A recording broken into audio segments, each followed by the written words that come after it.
Ice up, son. What's up? Ice up, son. What's up? Carolina, keep pounding. Carolina, keep pounding. The Panthers on the prowl, we'll continue driving down the field to the red zone. We just got a first down and 10. Smitty on the loose, wide open Ted again. Stack 6 more on the board, looking like a win. With the 6-game winning streak, put them out their misery. Brady wanna cry when the ref threw the penalty. Panthers got a hot team, Patriots the enemy. Draw the first blood, different team than we used to be. Cam swerving through the traffic, signaling a first down. Fans on their feet and the crowd getting really loud. Offense did a job off the field. There's a towel. Bank of America. Stadium is going down. Defense got him pushed back to the end zone. Hardy with the sack. That's a safety and we got the ball. Rushing on your shotgun. Staring at the barrel, y'all. All New England fans hear him saying that ain't fair at all. Ice up, son. What's up? Ice up, son. What's up? Carolina, keep pounding. Carolina, keep pounding, pounding. Ice up, son. What's up? Ice up, son. What's up? Carolina, keep pounding. Carolina, keep pounding. Better watch the linebacker, he can read you like a book. Run 40 yards just to tackle Luke. Got him shook, Toby like a tank. And D'Angelo with the fake. Stiff arm, out of bounds, 25 to game. Stewart back, healthy three lethal running backs. It's suicide, add the wide receivers, it's a rout. Secret weapon, make plays, Greg Olsen make it happen. Keep pounding on these haters, we ain't playing John Madden. Legion of the hometown go boom. Force and fumbles, Panthers making sure the ball is loose. Jack move, Charles Johnson, yeah, he will come attack you. State of mind, mentally and physically, we pass you. Godfrey in the nickel back, and he making sure we're safe. Panthers on the proud, we gon' come and elevate the state. Hard fought thriller, only 59 seconds left. Panther fans on the feet, heart beating out the chest. Ice up, son, what's up? Ice up, son, what's up? Carolina keep pounding. Carolina keep pounding. Ice up, son, what's up? Ice up, son, what's up? Carolina keep pounding. Carolina keep pounding. Ice up, son, what's up? Ice up, son, what's up? Carolina keep pounding. Carolina keep pounding. Ice up, son, what's up? Ice up, son, what's up? Carolina keep pounding. Carolina keep pounding.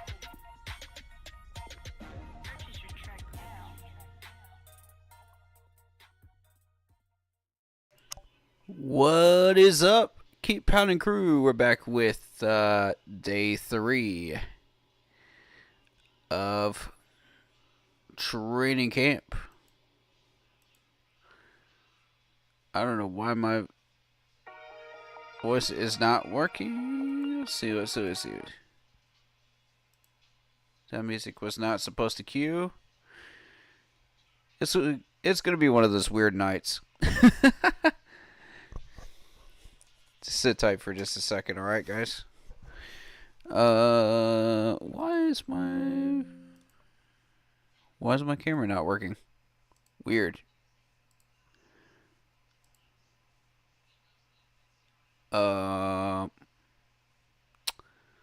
Okay, it's being difficult tonight. For whatever reason, it just does not want to work.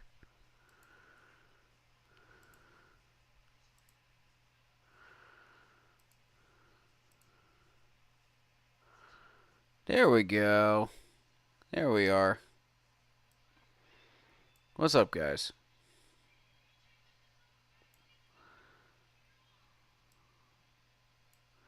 Alright. Hit that like button, hit that sub button, hit that bell, select all, leave a comment down below if you feel like doing so. And don't forget to check out the Facebook page, group page. Keep pounding in all caps for in-game posts, polls, opinions, and reactions to NFL news, such as schedule for the channel and the Yahoo Sports Keep Pounding Fantasy Football League on Yahoo Sports Fantasy app. Alright, day 3 is wrapped up. This is Back Together Saturday. Unfortunately, I was not there for that. I will be there on the 5th and 6th officially. So,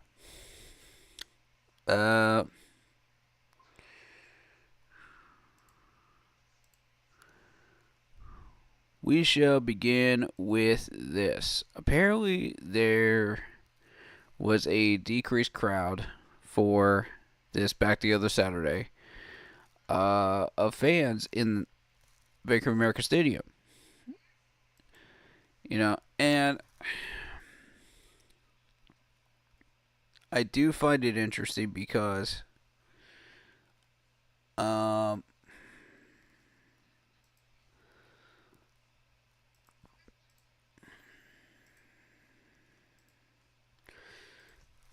we do typically get a big crowd for Back Together Saturday down in Spartanburg when they had it in the Wofford Stadium. So it's kind of difficult to really pin down why that is. Um, some people want to blame Tepper, some people don't. It's kind of a thing. So I I'm honestly not sure.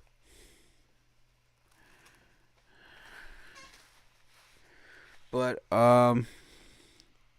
yeah, it's I'm hearing some good stuff though out of today. So we're gonna kind of go through a little bit of it.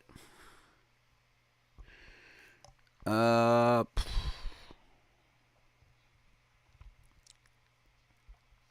so on the Panthers' day off on Friday, we had 4 players in roster moves. So let's talk about those first. The teams signed outside linebacker Kamiko Ture, tight end Felipe Franks, corner Keandre Thomas, and wide receiver Devin Carter. Now, Felipe Franks is the name that steps out to me because I am familiar with this dude. Um, he was on a few different teams. Excuse me, I'm a little tired because I've been working today, but um, yeah, he's been on a few different teams, practice squads. I don't think he ever made a 53, to my knowledge.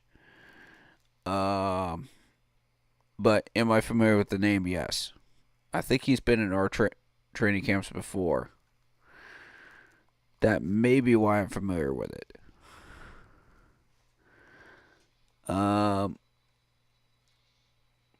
As for Teray, he was the second round pick for the Colts. 12 sacks in 5 seasons. Parts of 5 seasons, excuse me.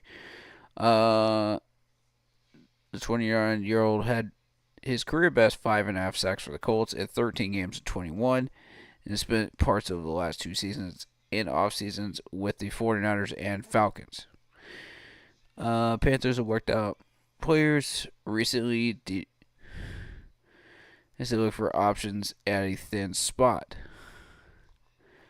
It's not saying what that thin spot is. With DJ Wonnum still on the actively unable to perform list, the PUP list basically, they lacked experienced options opposite Jadeveon Clowney.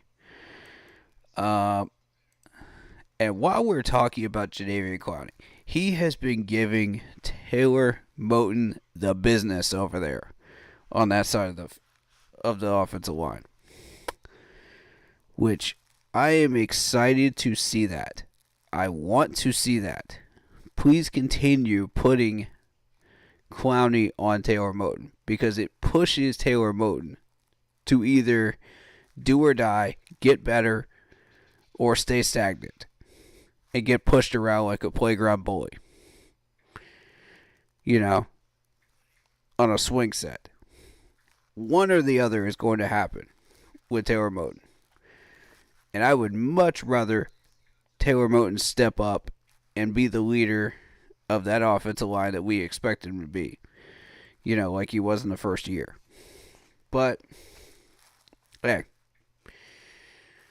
you don't always get what you want. So, I'm just hoping Taylor Moton blossoms back into that Taylor Moton that we knew before. And when you have bad coaches, you start to regress and you start to lose that muscle memory of being able to remember like where your footing is supposed to be, where your hands are supposed to be, all the little techniques and stuff that made him a Pro Bowler at one point. And the same with Icky. I feel like there's more to Icky because he showed us that in the first year when he was drafted as a rookie. So I feel like there's more to these guys. But under proper coaching, you won't see it until we get into an actual preseason game, if that makes sense. You'll see the little techniques, you'll see the tiny little improvements every training camp day, but you won't see it until we get to the first preseason game. These things play out in action. That's the progress that we're looking at with these two. So I'm really happy that Clowney is pushing him. That's very, very good. Please do continue to do that, Dave. That's the only way Taylor is going to get better. Honestly. I just don't see any other way to do it. Because, yes, he can learn all the techniques. Yes, he can do all the stuff that he needs to do. But until you're tested by a proper veteran, that has been doing this for a number of years, that can really test you, you don't know what you've learned. You don't know whether that muscle memory has come back, or whether, you're staying stagnant as a player. So, I like that, personally. I think that's a very, very good thing.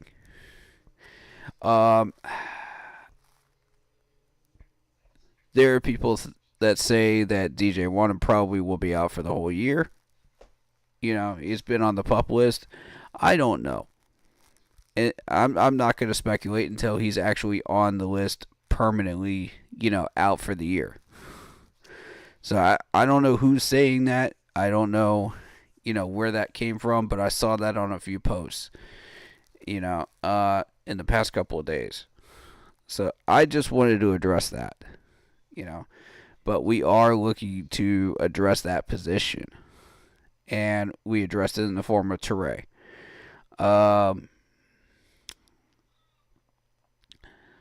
Now, I don't know much about Keandre Thomas or Devin Carter. Devin Carter, to me, sounds like a camp body. As far as I'm concerned, I don't know much about him.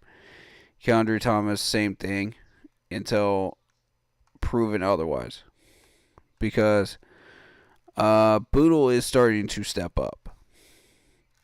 And he had a good day yesterday, but can he combine that with 3, 4, 5 more good days? That's what I'm looking for. If he can start to do that, then he can start to move up that ladder and start to impress the coaching staff enough to give him that 4th spot, or that 5th emergency spot if Dane Jackson gets the job done. Now, the person I want to watch is Dane Jackson. I want to watch him on the 5th and 6th when I go up there to Charlotte. I want to see exactly who this dude is, because this is critical. If he's going to be our number 2 corner, and we're going to put Troy Smith at 3, I need to know who Dane Jackson is. Otherwise, he's just another, veteran name that we've signed over the years. And the name won't mean anything to me. You got to prove your worth to these coaches. You got to show these coaches and show me, as a YouTuber and as a talent evaluator, for you guys. So I'm not a registered talent evaluator, but I may as well be as much talent as I've looked at over the years, with these training camps.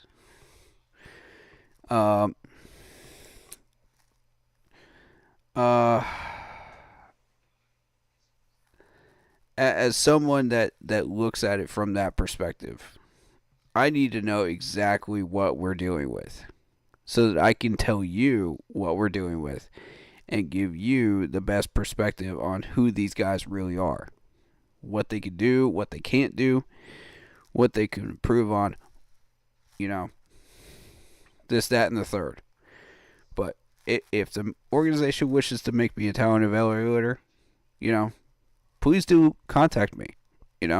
I'd love to give you my resume, and I'd love to jump in. Any place you'd like to put me. I'm happy with it. I do not mind moving up to Charlotte at some point or another. I got no problem with that. to do any type of job you guys want me to do. If anybody from the management is listening, please do hear me out. Check out my content, see what you think. My content kind of speaks for itself, but I don't really want to do self promotion. That's kind of egotistical, but I do feel like I've got a lot of knowledge that could be useful to you, but that's up to you.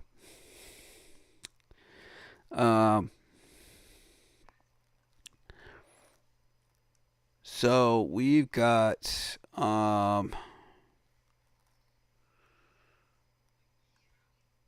Carter's a rookie who played at West Virginia and NC State. Okay. And then we've got Thomas, who spent the spring in the UFL, spent time with the Browns, Chargers, and Packers. Okay, that's 3 good teams.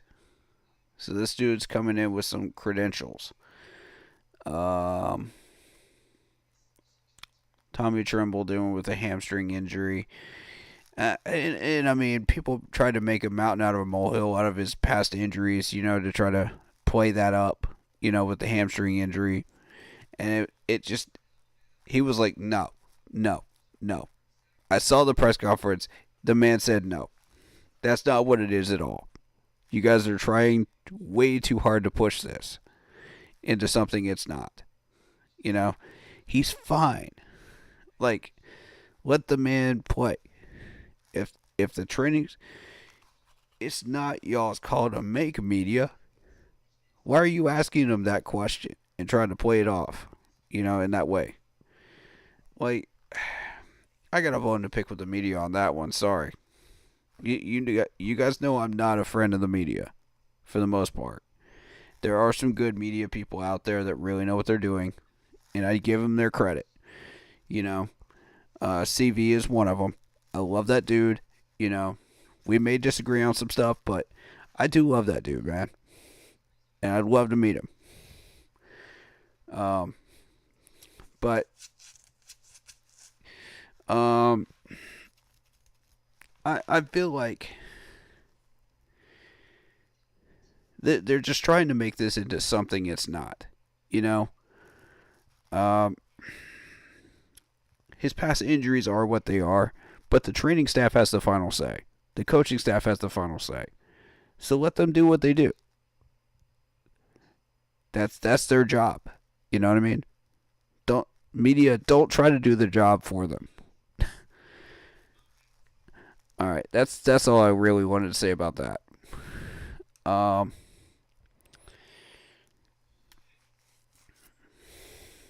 And I do have tendencies to get on the media for all kinds of garbage, that they ask. So I don't want it to seem like I'm anti-media, because I'm really not. Because they do ask a lot of good questions. But for the most part, it's like 75-25, A lot of pointless questions that really shouldn't be asked. That aren't even questions that they need to listen to anyway. And try to answer. But,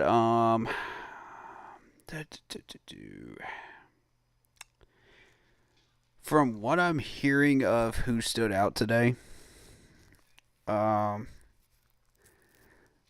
apparently one of our running backs stood out today. I was about to get to that, actually. And the reason why this is important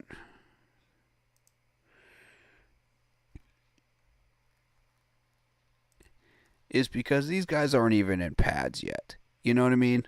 Like, and you got a running back that's just running over somebody that's big. And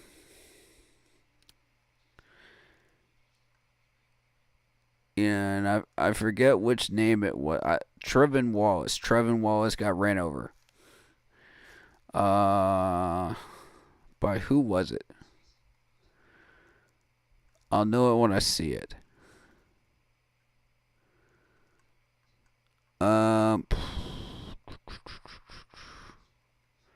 Was it Sheridan? I think it was Sheridan. I think it was Sheridan.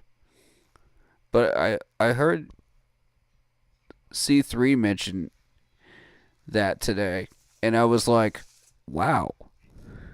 You know, shout out to C3. Shout out to Monster Sub and Grubs. Restaurant in Spartanburg, South Carolina. If you've never been there, go check it out. Their subs are incredible. Their food is incredible. Go check it out. Please do. And much love to the owner and all the people working there. You know, because you guys allowed us to stream there. And this is free promotion, guys. You know, I love promoting people that deserve it. You know, that deserve the love and deserve the business. And I'm a huge proponent of small business as well. So, please go check them out when you're in Spartanburg. And that is, ironically enough, where I met C3 last year. So, all 4 members of the C3 podcast. So, shout out to all of them. I know some of them watch. So, shout out to them. But, yeah, they said on their stream earlier today that I believe it was Sheridan that ran over the linebacker Trevin Wallace today.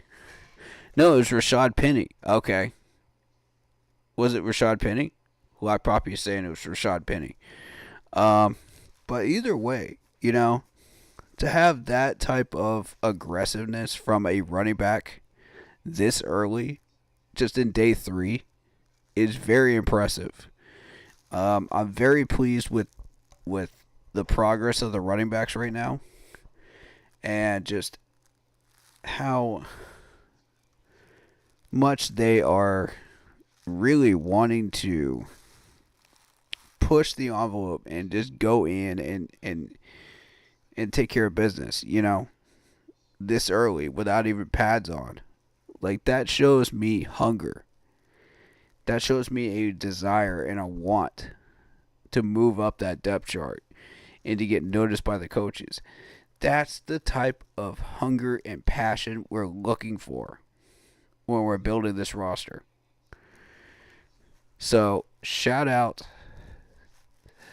that running back, whoever it was. Whether it be Penny or whether it be Sheridan, I'm not sure which. But shout out to whoever that was. Because that's what we want. And I want everybody on that roster to pay attention and use that as fuel to fire up their own campaigns, you know, to get noticed by the coaches and do your own thing, you know, whatever position you play at, even if it's kicker. Use that as fuel, because that's the type of energy we're looking for. And Dave Canales will continue to say stuff like that because it's true. He knows what he wants. People are buying into this philosophy he has, this idea, this vision he has. That's proof right there on day 3 that people are buying in. Like, this is not a fluke. This is real. This is real, guys. And if we continue this train to where we think it's supposed to go, like I said, 7 to 8 wins just for starters. This type of energy is what propels you to where we can maximize that schedule out, no matter what that schedule looks like, you know, every year. And if that maximization of the schedule looks like 7 wins to 8 wins this year, so be it. If it looks like 10 wins next year, awesome. If it looks like more than the 7 to 8 wins, or more than the 10 wins, fantastic. That means we're ahead of schedule. And I'm excited. I'm ecstatic, you know. But, you know, you got to have everything going in your direction to have that happen.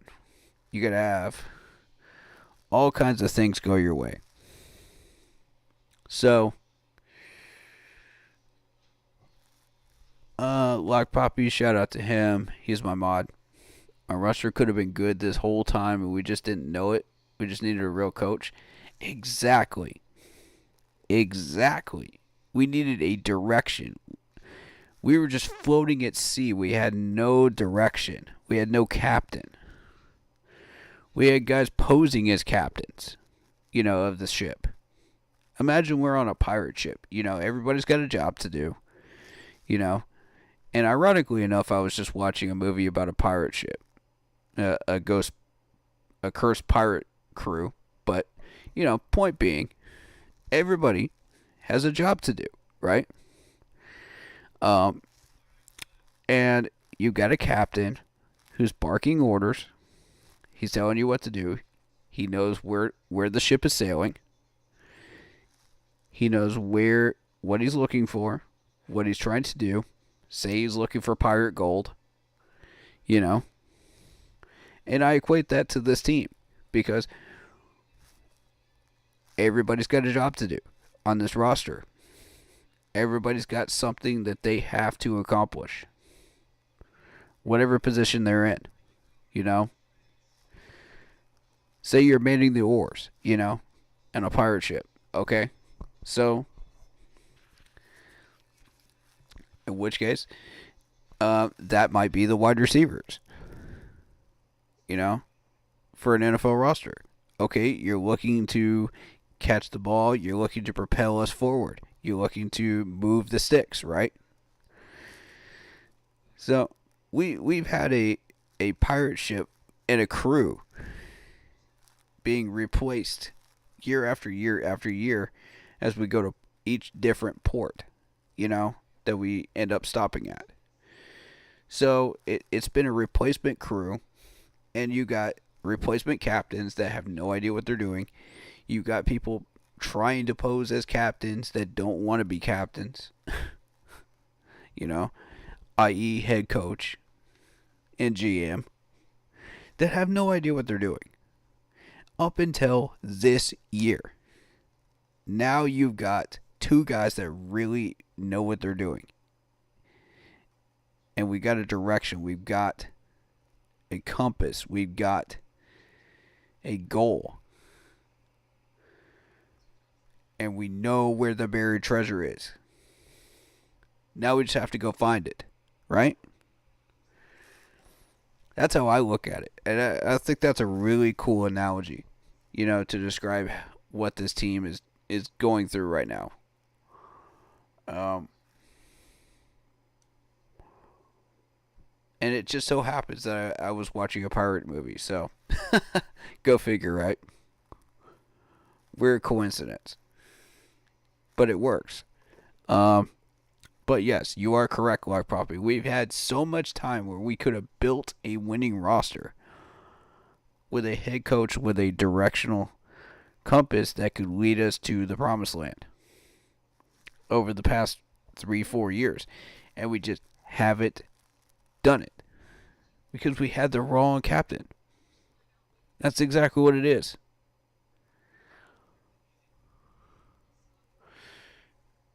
Oh, you're 3 sheets in the wind? Marcos Cash, shout out to you. Yeah, fair enough. But I love this energy.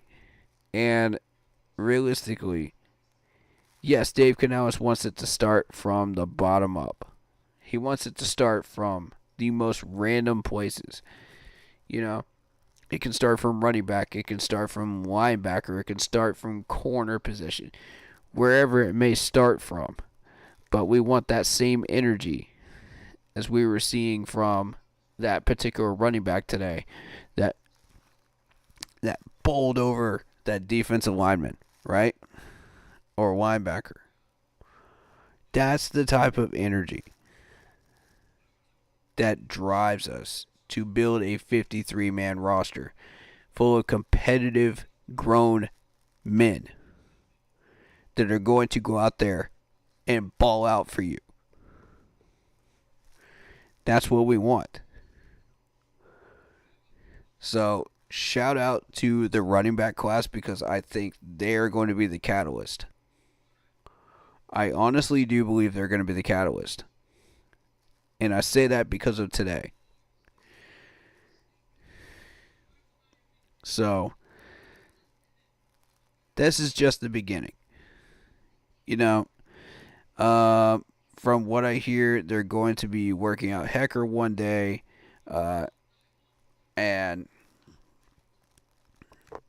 the thicker kicker on the other day, and alternate. That's how that's going to work as far as the kicking position. And I'm in support of that. I think that battle is going to last all the way through training camp before they make a decision. Because Dave Canales said, he's going to wait until the last second to make a decision. Gather as much info as he can. Reasonable approach. I don't see any reason why that's not going to work for you, because it worked for Pete Carroll, and he built up a fantastic roster, that rivaled ours back in 14 and 15. It did. Say what you will about how strong our roster was. Seattle was incredibly powerful back then, too. And they had depth. So, they were a definite, huge rival for us. So was San Francisco. But, and it's because of methods like that. You got to build up your team with people that are determined to push the boundaries and push the envelope. Show that type of competitive energy every game.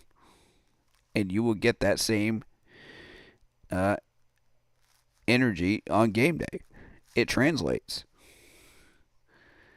That's what I'm trying to get Taylor Moton to do, is to find that competitive energy again. Find that spark. Whatever drove him to do what he did, to become a Pro Bowler. That's what I'm looking for him to find, against Clowney. That's why I say put Clowney on him as much as possible. Make him earn it. Make him earn that spot. Push him. Eventually he's going to get pissed off and he's going to say, okay, I'm tired of getting pushed around. It's time to do something. I'm a veteran. I should not be putting up with this. And being bullied and run around like that by a veteran defensive end. Because if you look at it, during that Pro Bowl year, he was not getting bullied like that and pushed around like a tackling dummy. Not during that year, he wasn't. So that's what I want to see him get back to. Get those hands back in place. Fix that footwork. And let's see what you got. Bulk up. Hit that weight room. I want to see that competitive energy come out of Taylor Moton, because I know it's there. He's shown it before. He can do it again. The problem is he's had too much bad coaching, and it's seeped into his mindset. It's made him lazy. And that's why I've been pushing him so hard, because I know it's there. Buried deep down in there. We saw it from Icky as well. That's why I got so pissed off at Icky, because I know he's got the potential in him. He just needs to reignite that fire, fix his fundamentals, and get angry. Come out there angry.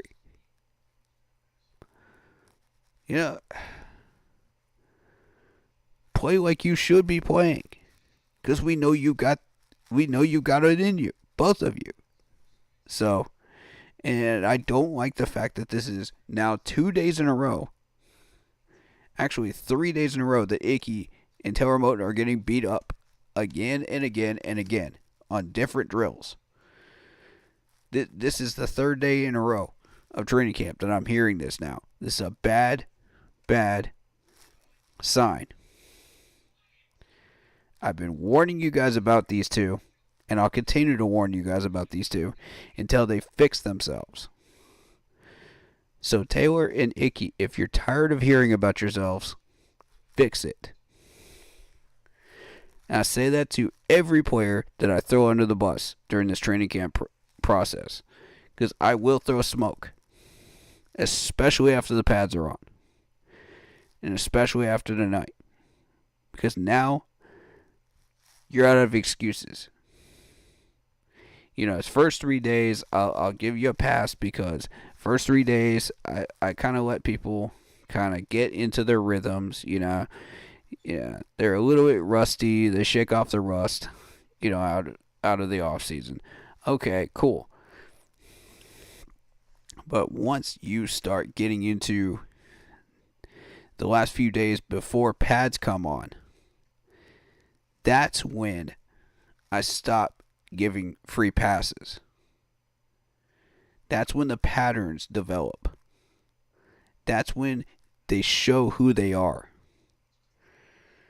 And they either make it or they don't. They either stay stagnant or they impress the coaches.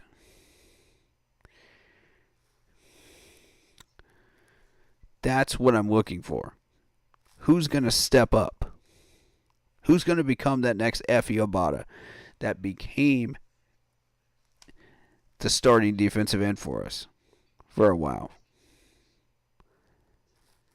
This dude was a nobody. He was a camp nobody. They came over from London. Who's going to become the next Effie Obata? That's what I'm looking for. And it doesn't matter what position you're at. Who is it going to be? I will continue to push that narrative as long as I have to. Because that dude showed everybody who he was during that Pittsburgh preseason game. I don't care if it was a third-string quarterback that he was beating up. Because, guess what? Effie was a third-string defensive end. But you know how he got up that depth chart? Because he took advantage of the reps that he was given and opportunities he was given. And he pushed himself. And he pushed himself and he pushed himself. And he said, I'm not going to rest until I get up there and become a starter. And he waited patiently. He took his time and he waited patiently. And he got his shot. That's what I'm looking for out of these guys. Competitiveness and patience. Discipline. That's something we have now under Dave Canales that we didn't have before. So that's what I'm looking for.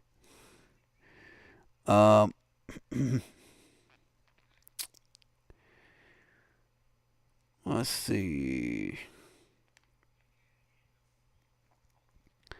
Marcos Cash says, I don't drink, but I drank like a fish tonight. I feel you. That's probably what I'm going to be doing after I get off this stream. I'm going to be honest with you. The O-line is not fixed. Need to draft a left tackle and a right tackle. I completely agree. I do not feel confident in these two right now. I don't. Icky was drafted because he was from NC State. Charles Cross was the better pick. That's a fair statement. To be honest, in retrospect, that's a fair statement. Charles Cross has proven to be the better left tackle over the course of the 2 years that he got drafted versus Icky. So that's a fair statement. Because Icky did drop off with bad coaching. And I'm not trying to give him a pass at all. I am trying to say, like, he has been trash. You know. But he's a great player. He's a great player, and he did prove it during his rookie year. The thing is, you just got to get that muscle memory back. You got to get that training back.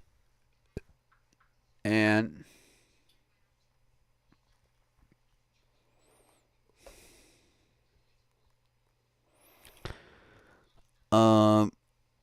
Are you not allowed to watch the people post on X on stream? Oh no, I can show people.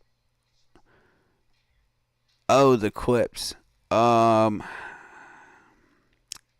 probably get copyrighted for those, to be honest with you. I don't know how these other streamers are getting away with it, to be honest.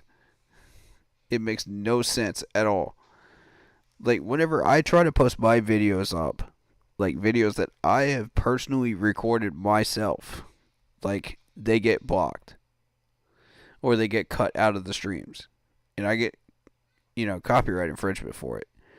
But whenever other people do it, they're just like, yeah, I don't care, and these are the people making money off of it. And I'm like, I don't understand how. Like, are you paying off YouTube? What are you doing? I don't get it.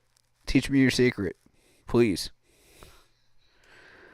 Like, I literally just watched a streamer do that just yesterday.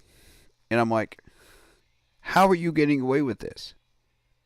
Like, how is your stream not getting, like, tagged or blocked in some way?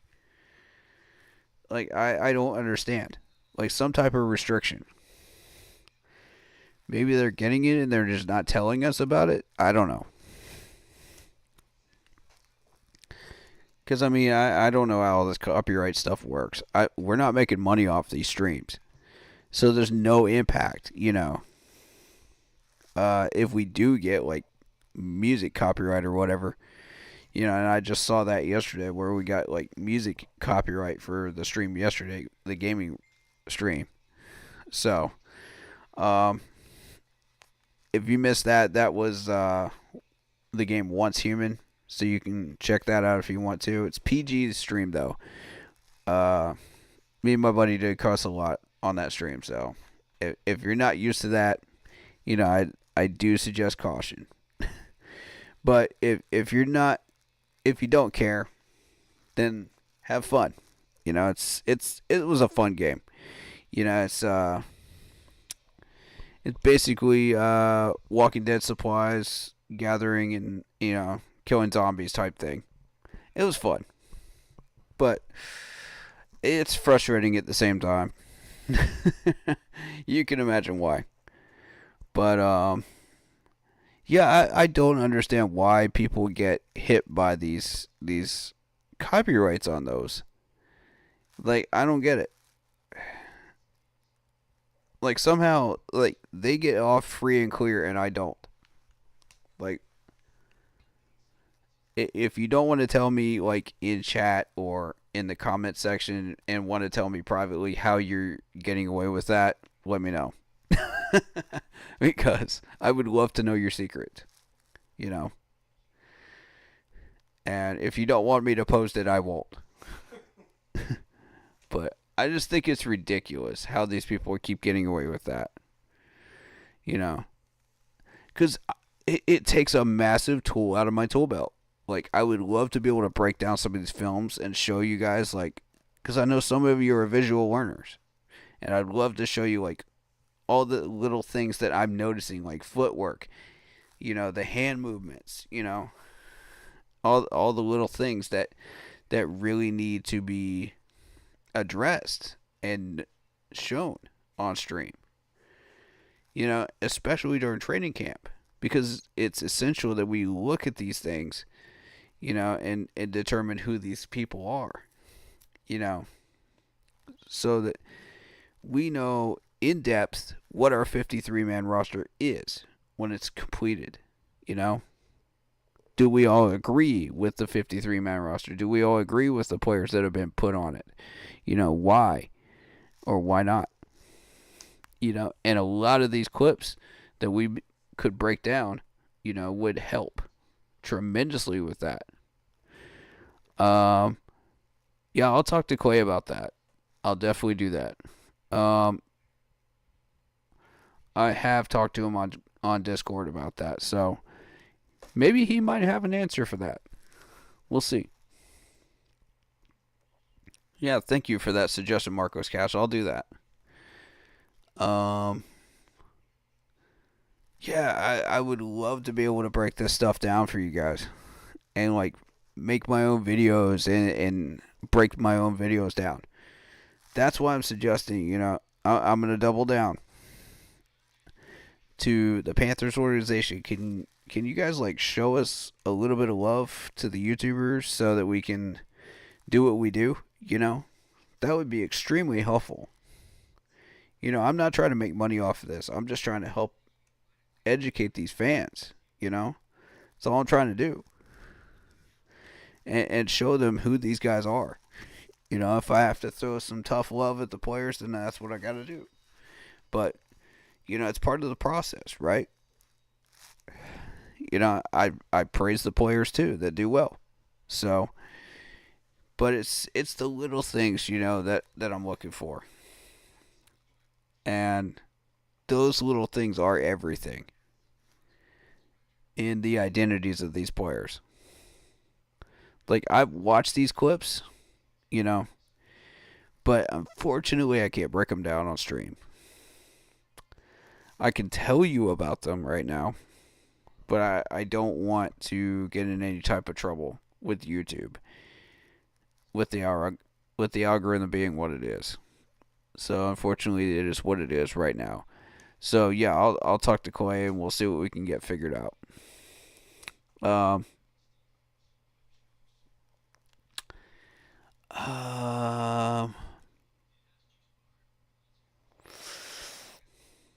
I've heard good things about Excel and Mingo today, the wide receiver core. So getting into them, I'm very pleased with what I'm hearing there as far as the chemistry. Bryce Young did throw one pick today, and I'm not sure who it was to. Maybe you guys know. Yeah, maybe I have to be monetized. I don't know.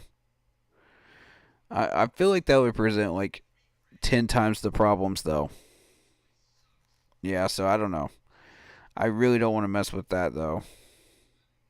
With monetization unless I have to. Cuz that's not the goal of this channel at all. We're not trying to make money. I do have other ways I can make money, so Dane Jackson. Right. Dane Jackson. And I heard Xavier Woods was battling really well with XL, which makes me happy. I think that was day 2 though, but happy to see that.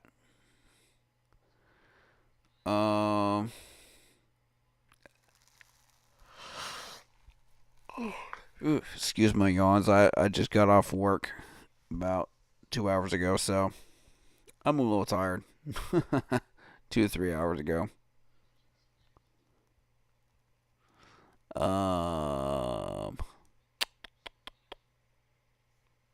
Who else catches my attention? The one person I haven't heard anything about was Josie Jewell yet. And I'm expecting Josie Jewell to do something pretty soon.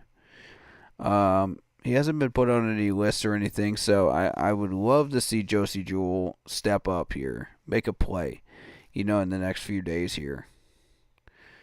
I understand that there's a lot of hype about him, so at some point, let's see what you got.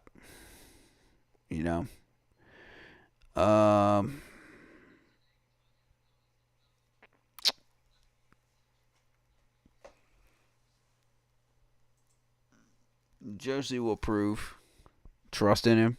Yeah, I do. I trust him.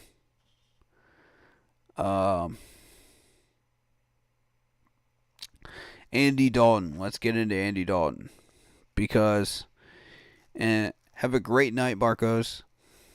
Get some good sleep, man. But, yeah, Andy Dalton had a terrible first 2 days. And then supposedly today he stepped up. And I'm like, huh. Okay. Let's see if he can make it 2 days in a row. You know, can you do that in day 4? Can you do that in day 5? Can you do that consistently? If you can, you've proven to me that you can be a more consistent guy out there that we need. So, right now, I'm not convinced, you know.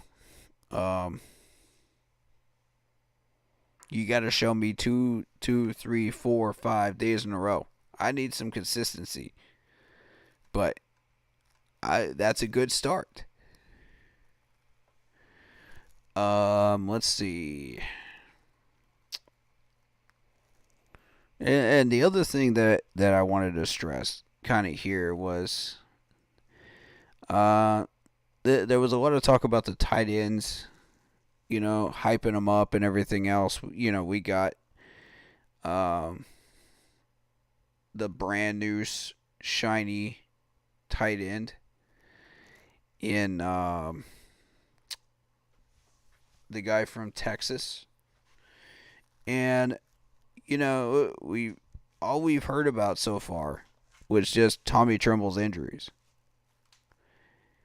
Nothing about Ian Thomas, you know, which is the one I need to know about. You know, is he doing anything? Is he improving? You know, is Steven Sullivan getting any reps? You know, where is he being placed? Is he second string? Where is he being placed? I need to see, you know, is he third string? I need to see what we're doing with these tight ends. Because I'm not buying in right now. Jatavian Sanders, that's who I was thinking of, sorry. And tell me about Jordan Matthews too. Because I haven't seen anything of him yet. None of these tight ends have shown up in the news yet. You know, they haven't been thrown to. Why is that? Okay, so Felipe Franks. Let's see if any of this jogs any memory, because this dude's name sounds familiar. I think he's been through our camp before. 6'6", 228 pounds from Arkansas, 26 years old, 4 years in the league. So there's a strong chance he's been through our camp already. I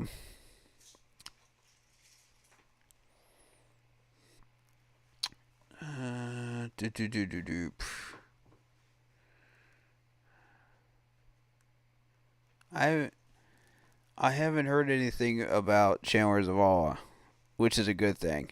If your name's not called as an offensive lineman, that's a good thing, because it means you're not getting beat up in camp. You know, you're doing your job right.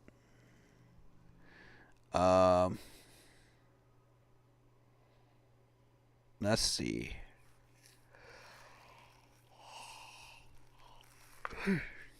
Oh, long day. I've had a lot to do today, so yeah, excuse me a little bit there. I haven't heard anything from Chow Smith Wade yet. What is he doing? Is he out there? Is he practicing? What's going on with him? He's a major one I'm looking at. Because as I said, he looks like a watered down, healthy version of Dante Jackson. So let's see what he can do. I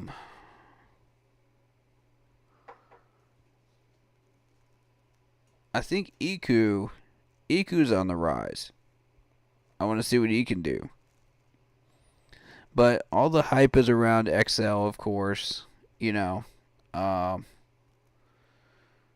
people think that DJ Johnson is going to be a great pass rusher for us as well.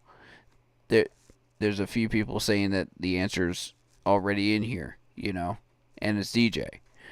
I don't know about that, you know. 6'4", 260 pounds. I don't know. He just hasn't found a home as far as like where he should be placed and what he can do. That's my whole thing is like there's no permanent spot for him. Cuz we drafted him to do multiple things. And there's the problem. If you draft these people to do multiple things, they're going to be musical chair player. You know, you not where are you going to land them permanently? They need a long-term home, position-wise. So, and this dude never found a home. So that's why I've had an issue with that. Like, why do we trade up to get a guy that's going to be a guy that's just still playing musical chairs with positions on defense? Makes no sense to me. Does it to you? Like, if you think that he's going to find a permanent home at defensive end, let me know. If you think he's going to be a linebacker, let me know. Like, we don't know. But those are the two positions that, were hyped up. And yes, these guys are a very, very young, talented group. That is true. And that's another thing is on inexperience, Do we have enough experience from veterans on this defense, to help us out? We got J.C. Horn now, who has a few years' experience. We have Derek Brown. We have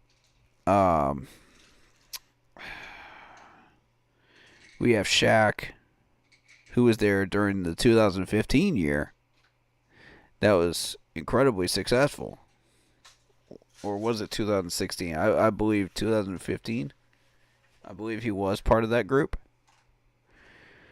Part of the original group. The last one. And then you've got a couple of veterans in Xavier Woods. You've got a few other people, I was going to mention Clowney as well, Locke. Yeah. But the point is, like, is it enough? That these rookies will be able to listen to them and gather enough knowledge to be able to get better in their own game. I believe so. I think so. I think we did a good enough job in this offseason to do that.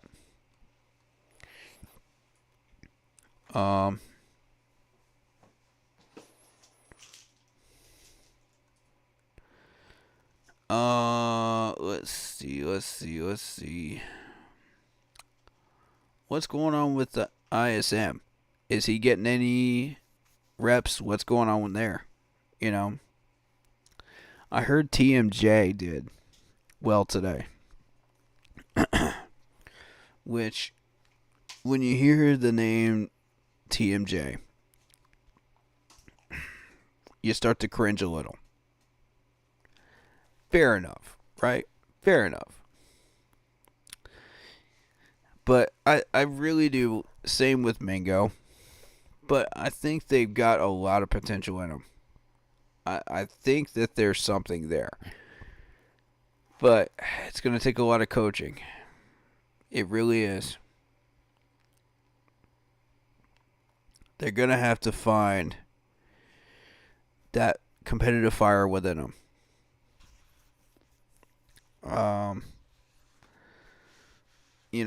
Help them break their glass ceiling. It's not going to be easy to do. But I think with the right coaching, they can do it. Deontay Johnson's getting a lot of attention. And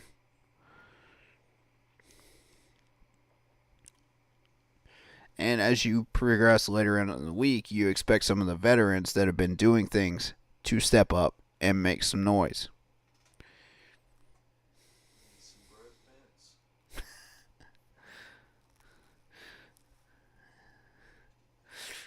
But I really think that once they do, then the competition's really going to start kicking up. You know? And Derek Brown is finally starting to become the leader I'm expecting him to be. This dude is stepping up and taking care of business. That's what I want. So,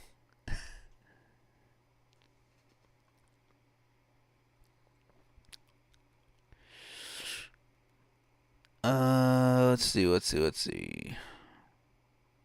Franklin, J.C. Horn, Chuba. Who else do I want to talk about? Who else did I miss, Locke? I know I probably missed somebody. But, it's good to see the wide receivers building chemistry with Bryce, this early. I want to see that progress to the wide receivers, from the wide receivers to the tight ends, and also make that progression to the running backs as well. And as you go along, I think you'll see that happen. It's a process, like the coach said. Who is Keandre Thomas? Who is this dude? 6 foot even, 186, Kansas State. Where did we get him from? I don't remember this dude. You feel like I missed a couple of defensive players? Who did I miss? Feel free to throw some names in the chat. But yeah, who is Keandre Thomas? Is he just a camp body? Is that what we're doing with here? Because he hasn't been in the league long. That's not a name I recognize. That's why I always check these guys out that I don't recognize. Okay, so Badara Terrari. Badara. I think that's how you say his name, Badara. Am I pronouncing it correctly? If I'm not, I apologize. I am infamous for butchering names. So, has Nick Scott done anything? No, not that I know of. Funny you mention him. That's a good name to mention right there. Nick Scott.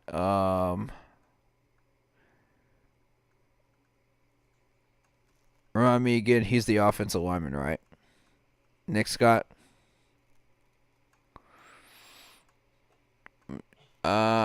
He's a safety. Okay, he's a safety. No. Haven't heard his name called yet. I don't believe. To my knowledge, anyway. Unless he was mentioned during day one. Because there were a couple of safe... Or day two, sorry. Day two. Because a lot of defensive players started stepping up during day two. And day one, actually. So he may have been one of them. I'd have to double check. There's a lot of information to process. You know what I mean? So, if he did do something, then that name probably popped up and just slipped my mind. You know?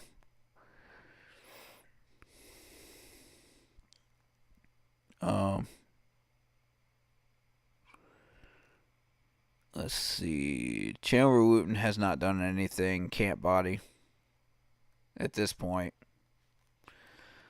I'm sorry to put that title on you, Chandler, but until you do something, break free of the stigma, man. Step up. LeBron Wright, same thing. Step up. Y'all know I throw heat at these guys every year. These types of people.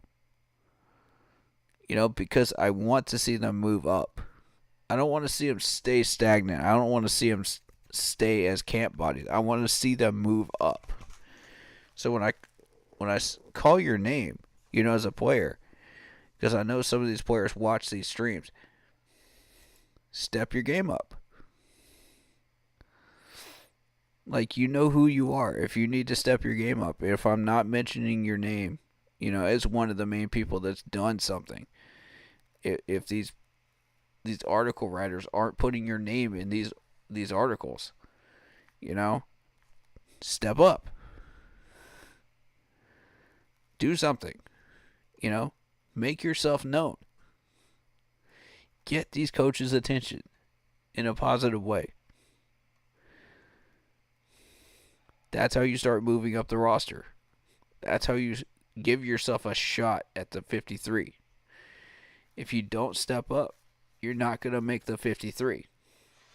You're going to be going through camp another year, and I think it's 3 years, and then you're gone. If you don't make it after 3 years, right? I think that's the rule.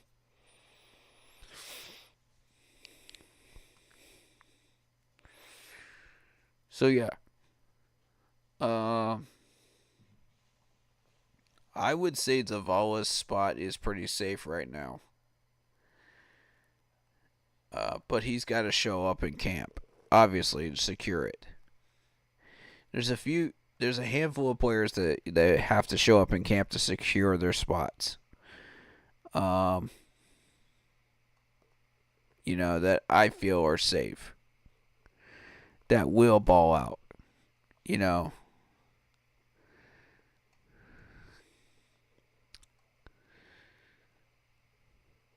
And don't just count on the fact that, you're signed to X amount of years and you're making X amount of dollars because of your previous history.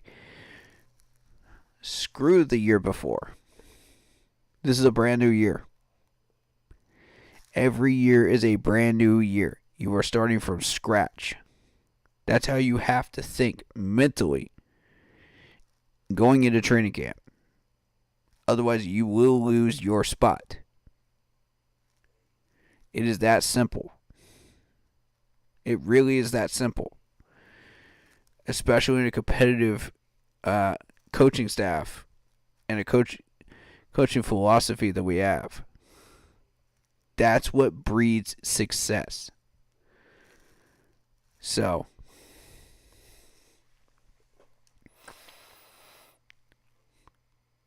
I kind of like how we're doing the kicking thing, though. Every other day you'll see Mevis. Every other day you'll see Zavala,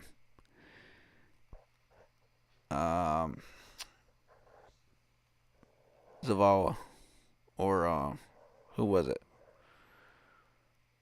Eddie. Sorry. So, I like where this is going. I do. Let's see. How many fans did we actually have? What was the actual total? Does anybody have it? Of fans that were actually there at Back Together Saturday?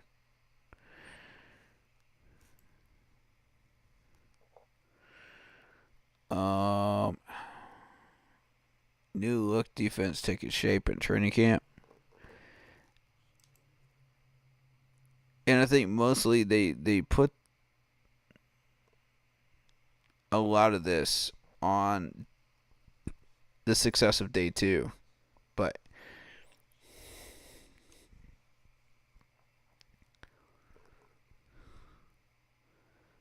they got Derek Brown leading the line in every sprint and drill because of his work ethic. See there? That's how you get these coaches' attention. Work ethic and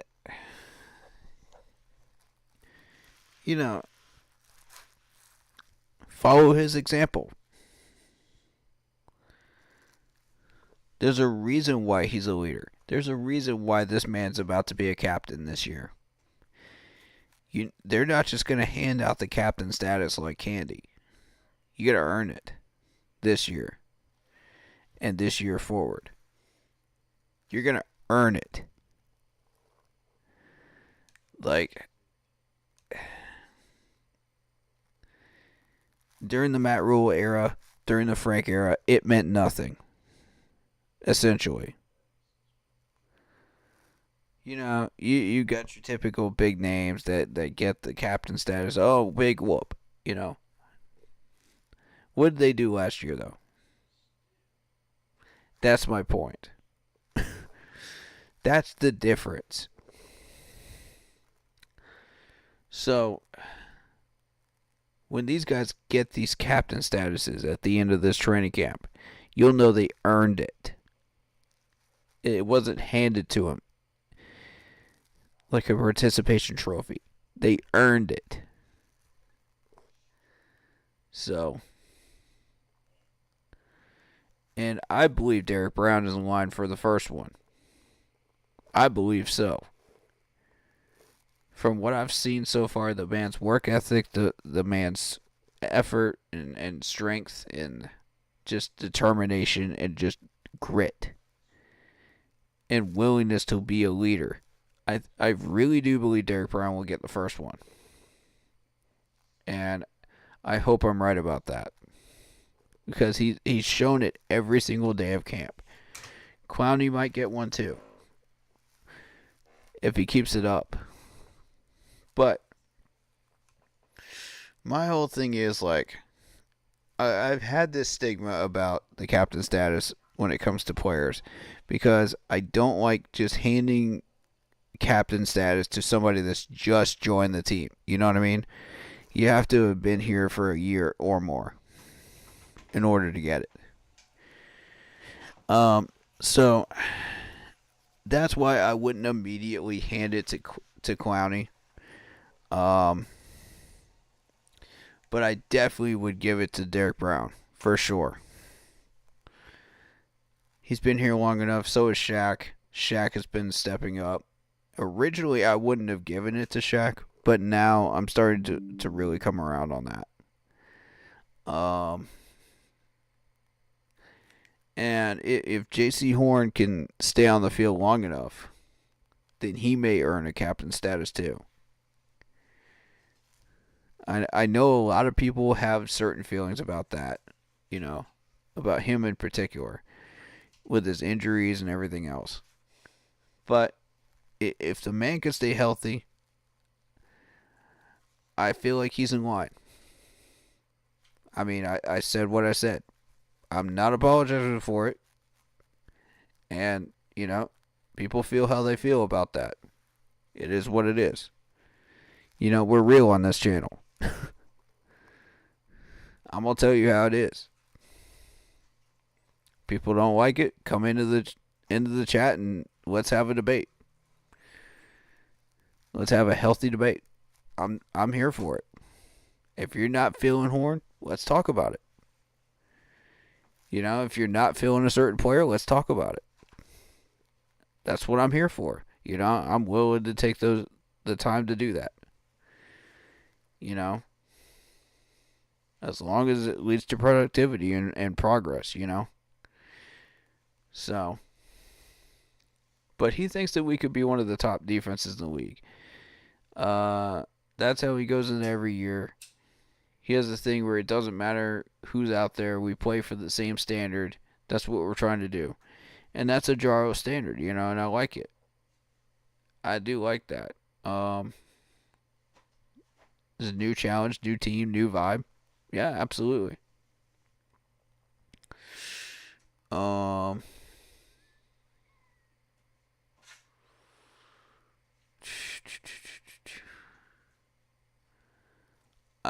mean, this defense has been really, really good.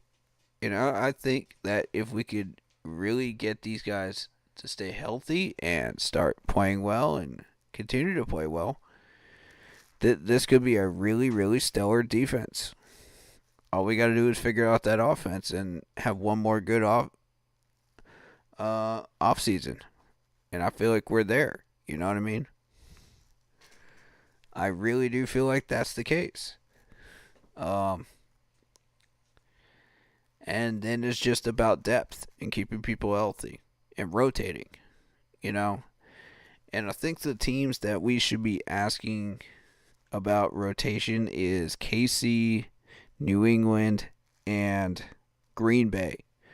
Those three have been the best at doing it. And, and staying winners consistently during the regular season. And if you stay winners consistently during the regular season and you just move a few pieces every year, you could get further and further and further up the ladder. I feel like it's there, And who better to ask than Brett Tillis? He was part of the Chiefs. He put those rosters together in KC that just won 3 Super Bowls. Who better to ask that question of? And we got the guy right here in-house in Charlotte right now. So I think once we cross that bridge, he'll be the perfect person to ask. So, but we got a lot of work to do before we can cross that bridge. So let's focus on, one thing at a time. But I'm saying long term. These are long-term goals that we want to keep in mind. And that's just another one. You know what I mean? So if you want back-to-back 10-win seasons, that's what we have to do. We have to figure out what that formula is. And Brent has that formula. He's figured it out. So we'll get there, right? But first, fundamentals.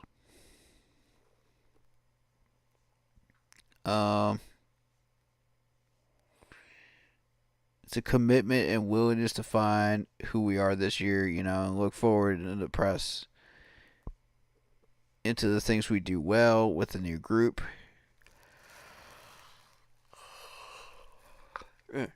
So I would say, yeah, to an extent, there will be some things that we do differently based on having new people, but those are the core tenets, and we believe that we will come to life one way or another. That's Dave Canales saying that.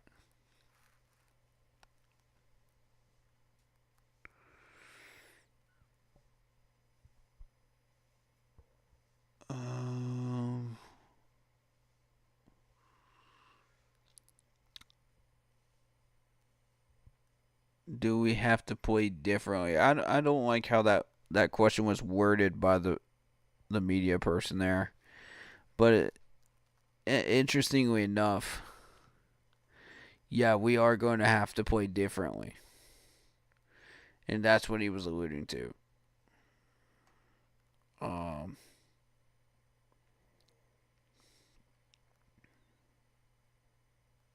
I think we got the guys in the interior. The interior push as far as what we got inside is going to be great. Okay.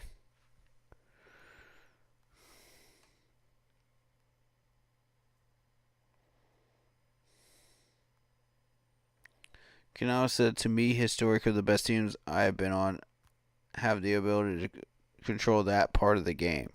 The pass game, as we all know, it's harder. So the run game is just making sure we spend that time invested in it. Yeah. Yeah, I would agree. Yeah. Pads come on next week. Okay. They're going to add Deshaun Williams to the starting lineup. 6'1", 295-pound guy. Who's now become 6'4", 330 pounds. Big giant guy. Hit the weight room, got stronger, bulked up. But I'm more interested in the fundamentals. How's his footwork? How is his hands? Is he going to fundamentally and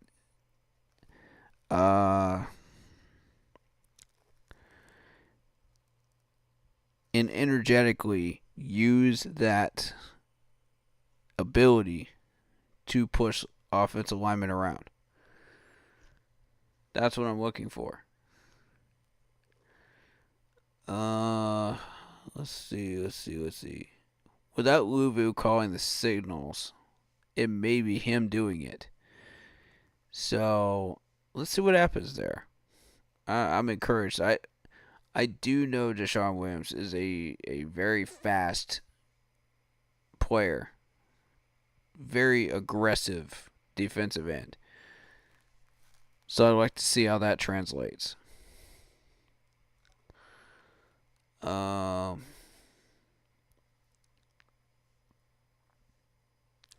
feel like the defense sets the tone itself as far as the guys up front, the front seven. Always to me, that has been a tone setter. So that's coming down to the front. That's why I tell everybody every year, if we don't do our job up front, we have no chance in the back end. Thank you, Dave Canales. That's what I've been preaching like every single year, but nobody wants to listen to it. No. Let's focus on the safeties. Let's focus on the secondary. Yeah, and completely ignore our defensive line. That's why we had no pass rushing. That's why we couldn't put pressure on the quarterback. Therefore, the secondary was having to do double duty back there and become Superman. That's what I kept complaining about. You know, and we did nothing about it under Frank. Nothing.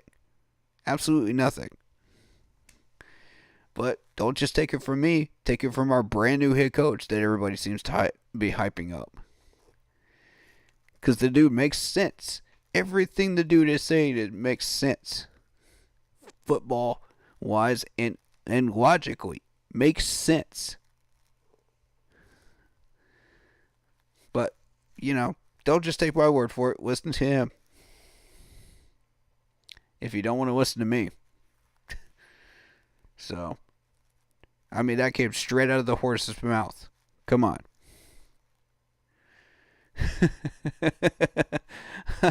I mean, he said the same thing about the offensive line, for goodness sakes.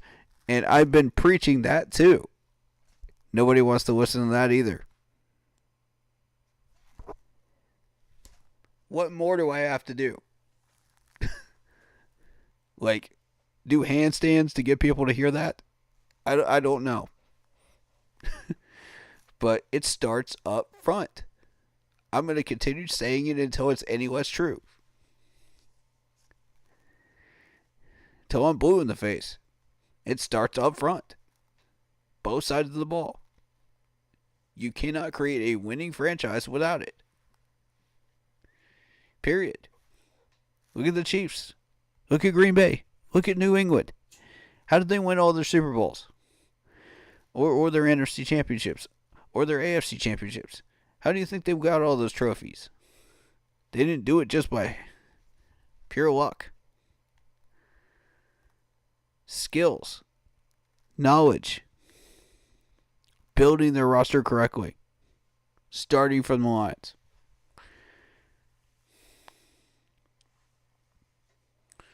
So, and now we're starting to address the pass rushing. We've gotten Clowney. We've gotten DJ Wanham. We've got all of these players now. Now we actually know what we're doing, and we have a way to navigate the seas. We have a compass. We know what we want. It's not like last year. It's not like the last 3 years. We know what we want. And we're going for it now. Full force. So, I'm very impressed so far with what I've seen. Let's see what else there is to address. We had some Panthers legends back in the house. We had Thomas Davis, Trey Boston. I know we're there. Will Witherspoon. All these guys were there. Steven Davis was there. Was Steven Davis there? I knew Luke Kuechly was doing the radio stuff as usual, so of course he was in the house.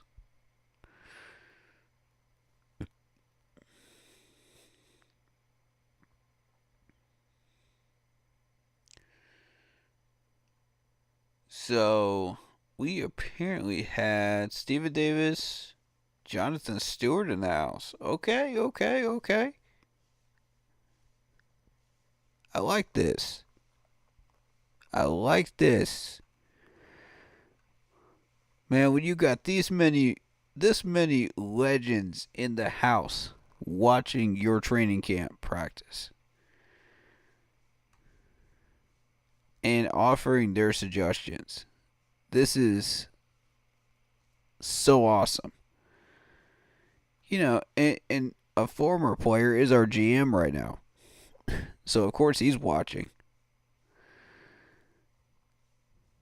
But, I mean, I get so excited when I see some of these players, like, come out for these training camps and stuff. Because, it says to me, now we're doing something really special. We're making moves. And we're showing the energy that we should be showing. We're doing the right things. We're moving in the right direction. So that in and of itself to me stands out as one of the highlights for today. No matter how many people we had in that stadium, that's special, man. And you had Jake Delhomme, doing his thing, I think he's been a radio person as well, right? And by the way, this is shameless free promotion. Jonathan Stewart does his own podcasting as well. He's got a YouTube channel for people that don't know. I forget what it's called. I forget what that channel's called. Let me go through these. I know I subbed to him, so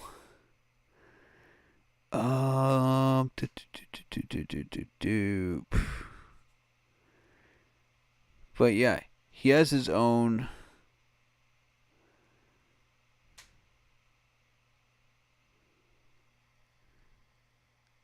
I'll know it when I see it. Hold on. Tobacco Road Sports Radio. That's the one he appears in. Steve Smith has his own channel as well. I know that Cam Newton does his own as well. So there's a few of them out there, man. There's a few.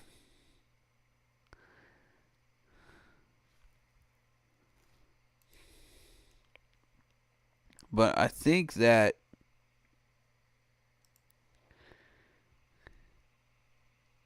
that's really, really cool to see all the veterans show up and making some noise and supporting these guys, these younger players. It's just so important, as we move forward.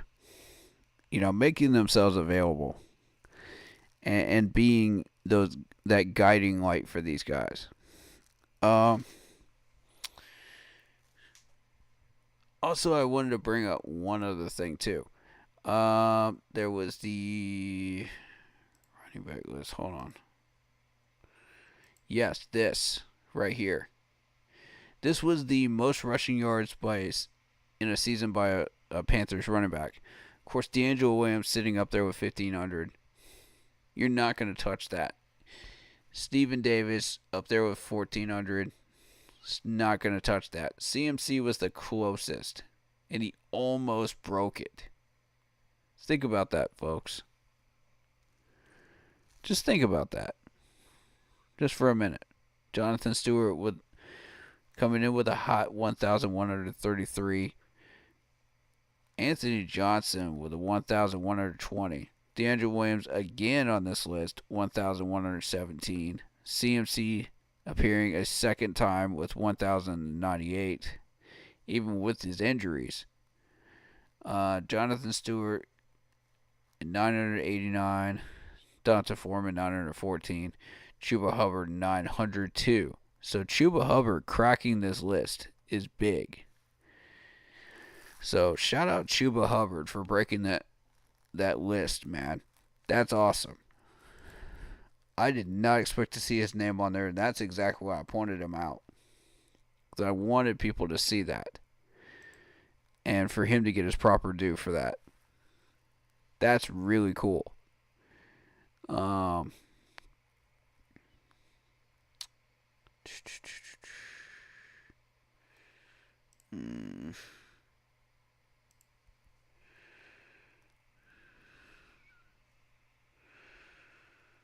They posted something about Julius Peppers in the news here. Let's see what this is. I haven't even looked at this yet.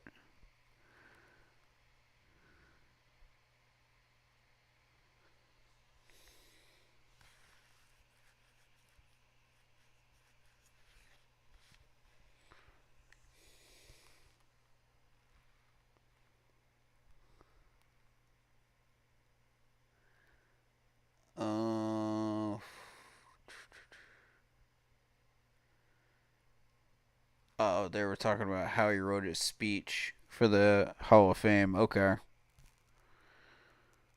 I got you.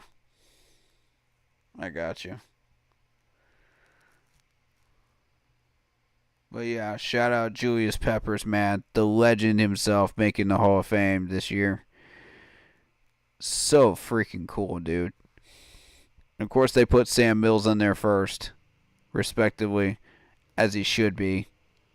You know, first Panther ever to be put in the Hall of Fame. Of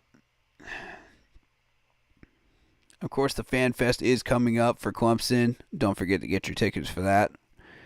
$5 for those tickets. Obviously, all the regular training camp days are sold out now. So, that did not include Back Together Saturday because it was in Bank of America Stadium. But all the rest of the camp days are sold out.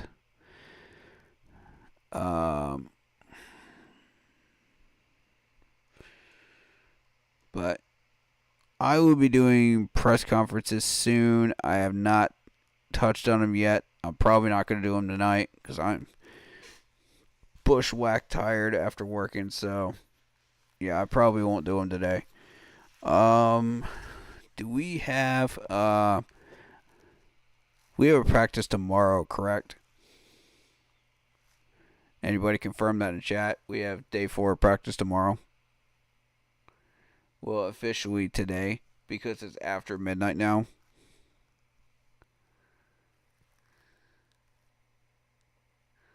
For Sunday morning. Let me know. I'm going to double check that, actually. 1 second.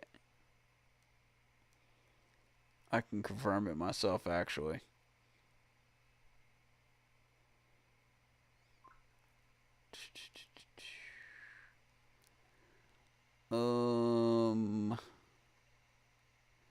No. We do not have a practice day on the 28th. Okay, so the next practice day is the 29th. So, I will try to do press conferences Sunday evening. I can't promise what time, but I'll try to do it. If I don't get to them, we'll push them towards the 31st. But I will try to get that done, for you guys before I hit up to Charlotte. Because once I'm up in Charlotte, I'm going to be focused strictly on the Comic-Con on the 4th, and then the 2 training camp days on the 5th and 6th. So, obviously streaming on the 4th. To cover that Sunday's training camp day. So,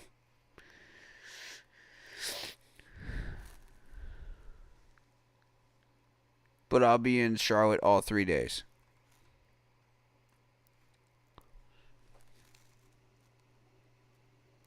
If you would like to meet with me on the 5th and 6th, get in touch with me. Let me know. If you are going to be there as well on those 2 days, I would love to meet you. Especially during training camp. I love meeting people during training camp. I love it.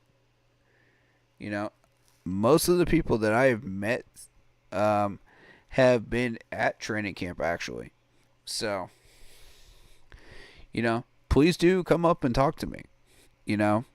If you see me in the seats, please come say hi. Especially if you're a YouTuber, I absolutely encourage it.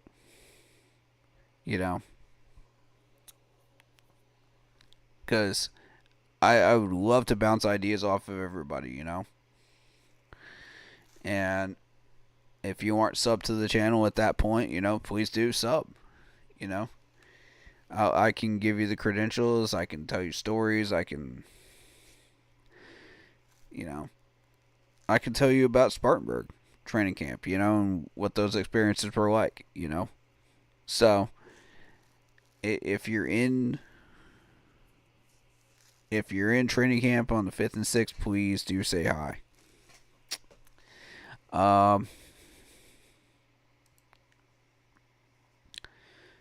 Beyond that, are there any other pieces of information or news that we need to hit on for day 3 that came out that I didn't see?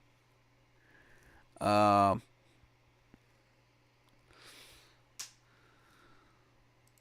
me just go through my Facebook page here, and we'll see.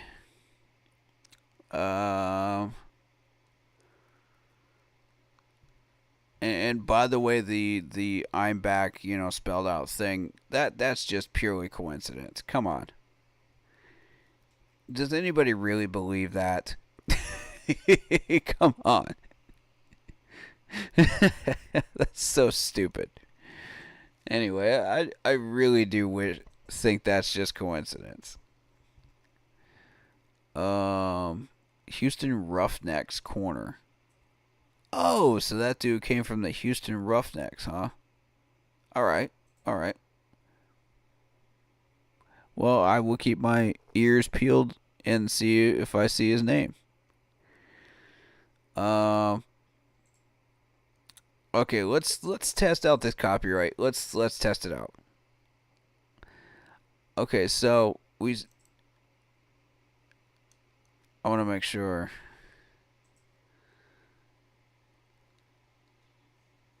Can I pause this? Yeah. All right, so watch XL's route on this play. He's running a traditional out route. Bryce Young's footwork looks better. He's stepping up. He's rolling out. It's not your typical Bryce Young that you saw last year. Look at that throw. It's so much smoother. And I call attention to the offensive line, too, on that play. Very good job. We're going to kind of slow this down a little bit if we can. Okay, so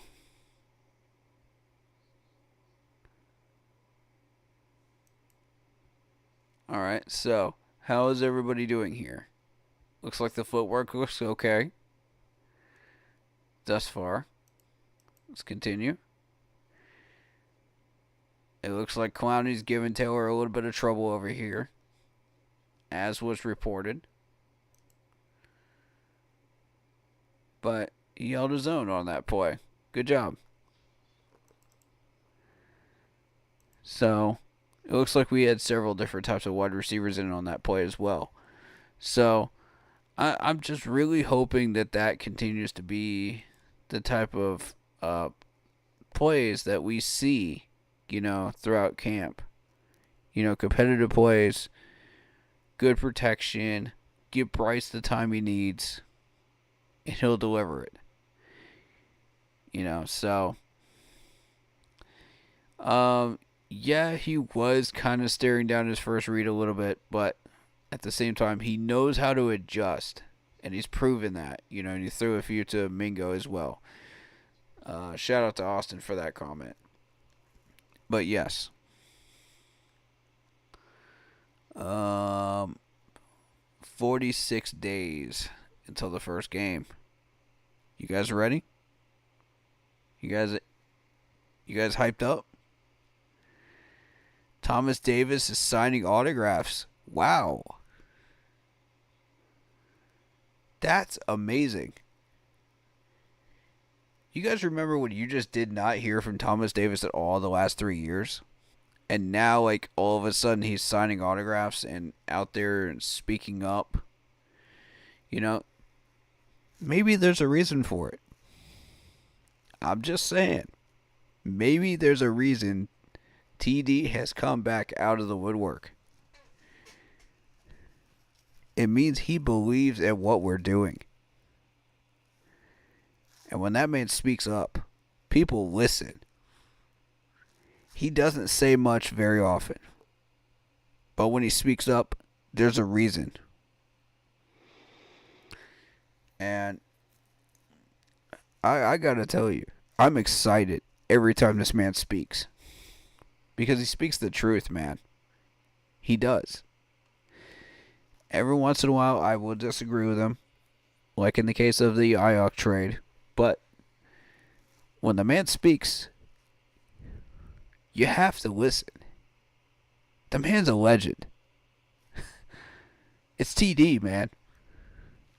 It's like when Luke Kuechly speaks up. You want to hear what he has to say. Your ears instantly perk up. It's like, whoa. Okay. This is one of the big three, We got to hear what they have to say. And TD is that silent type, man. Like, he'll surprise you. But when he speaks, man, the leadership qualities that this man has, and the ability for people to just gravitate towards him is incredible. That's what I've noticed the most about TD over the years. Is not even his on the field play, but just his overall just personality and who he is. People gravitate towards him. And they know he's got something important to offer. So it's like, you let me just paint a picture. You see everybody just yapping away in the locker room, after a game or something like that. And then, the defense kind of faltered in some areas. And, and TD speaks up. And everybody's just like, whoa. Everybody, calm down. Shut up. This man's speaking. We got to hear what he has to say. And I got to tell you, those are special moments. Those were special moments when he was in a uniform. I miss it. I really, really miss it. He's one of my favorite players ever on that 15 team that we had. Forever. And I'm surprised I don't have his jersey, actually. I'm working on that. That's the next one, by the way. TD, I got you, bro.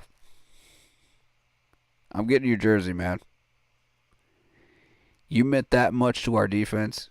You meant that much to our community and to everybody around Charlotte. And I don't just buy jerseys just for the heck of it. You got to earn it. You got to go above and beyond what it means to be a Carolina Panther. And TD has definitely qualified for that. Oh, by a huge margin. So, TD, I got you. You next, bro. By the way, I finally got my hands on a Sam Mills jersey. Yes, ladies and gentlemen, it has finally happened. It has finally happened. I've got a Sam Mills jersey. The man, the legend, the reason that this channel is called Keep Pounding. I finally have his jersey. And I'm proud to say I have it. And I will be wearing it. You better believe I'm going to be wearing it. Without a doubt. At FanFest. I will be there. In Clemson. In person. Wearing that jersey.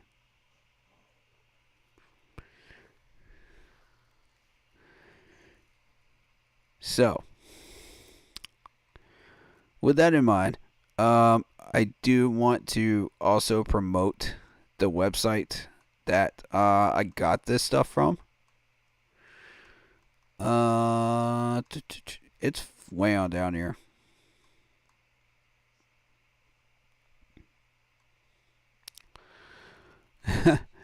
But it's kind of funny to listen to XL talk, you know. But the dude's just locked in, man. He's such a humble guy.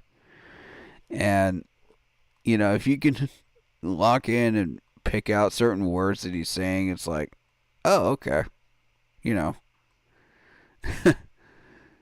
So Deontay Johnson.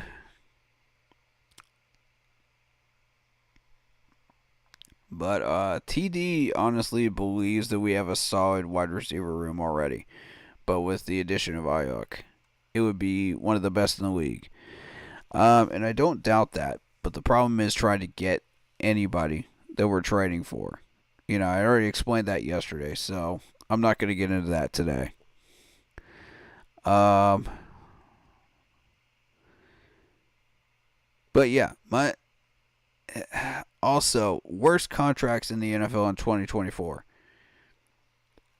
Why is Kirk Cousins earning $180 million for 4 years? Ridiculous. Daniel Jones, $160 million for 4 years.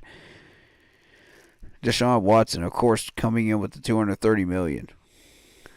And then you got Cooper Kupp, $29.8 million. That's excluding Miles Sanders, who has a whopping $25.4 million. We've discussed that many, many times over. It's ridiculous. And I will add to that, Taylor Moton's contract is exceedingly high. We need to restructure that. I'm going to keep harping on it every stream until it happens. Please, guys, make it happen. You could free up some money. Please do it. But, hey, I'm not the GM. I'm not the head coach, so who am I? I'm just a guy behind a camera and a mic.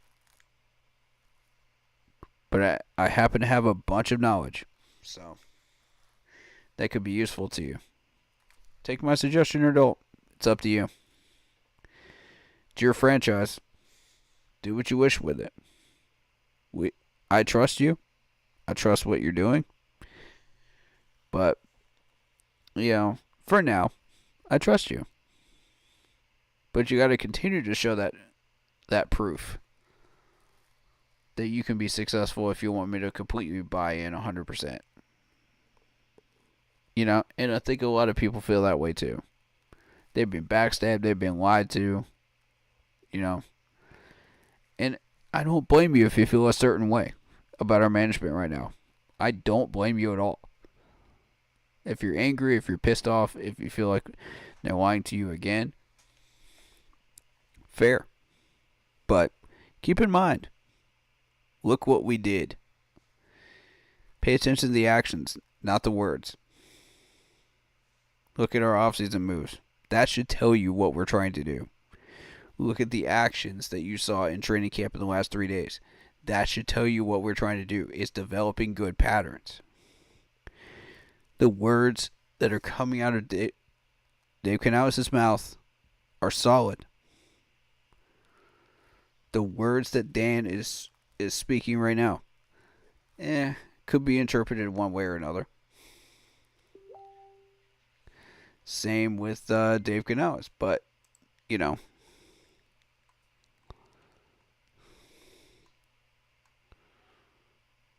I mean, you gotta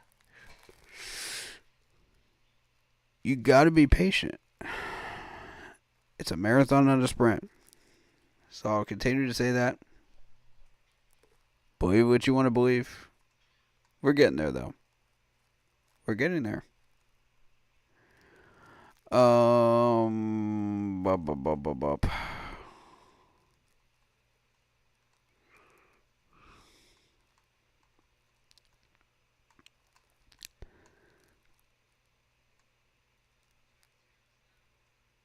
Alright, so I tell you what we're gonna do.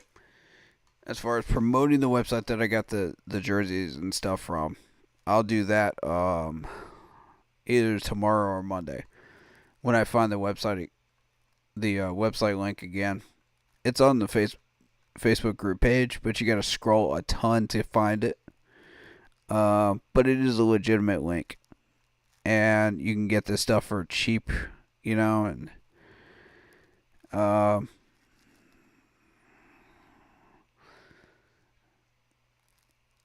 I forget who it was that whose jersey it was that this dude got that I was insanely jealous of. And I saw it and I said, "Whoa. That's an authentic jersey." You know. That looks almost authentic. And you only paid how much for that? I was like, whoa. Whoa, whoa, whoa, whoa, whoa. Because you got. And I don't want to undercut, the organization and rob them of money. That's not my goal at all. But at the same time, when you find a website that offers jerseys for a really, really cheap price, and it looks almost authentic, I gotta promote it. Sorry, Panthers, but I gotta promote it. I know your marketing team is probably gonna hate my guts for this, but hey, we're all trying to save money right now. It's a bad economy, right? We're trying to do what we can. It's slightly improving, but with people struggling to pay bills and stuff, they don't have the money for this stuff. I know I certainly don't at the moment, but hey, I saw that and I saw the opportunity to get a Sam Mills jersey for cheap, and I'm not about to miss that opportunity. So, shameless promotion for free, of that website. But yeah, I'll pin the post of that website on the Facebook group page so you guys can find it. Also, I'll promote it on stream as well. Let's see. Do.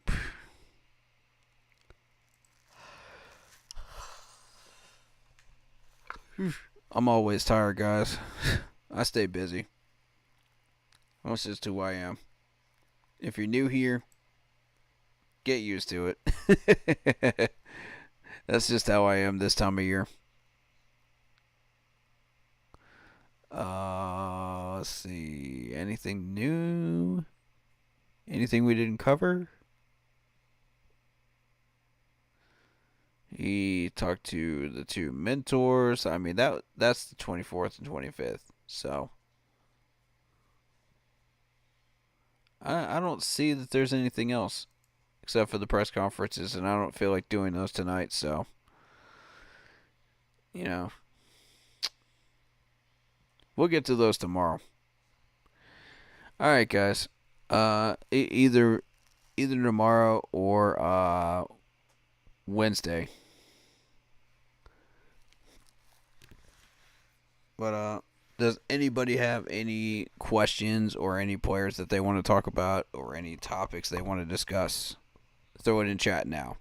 I'm gonna give you guys a couple of minutes as we wrap up day 3.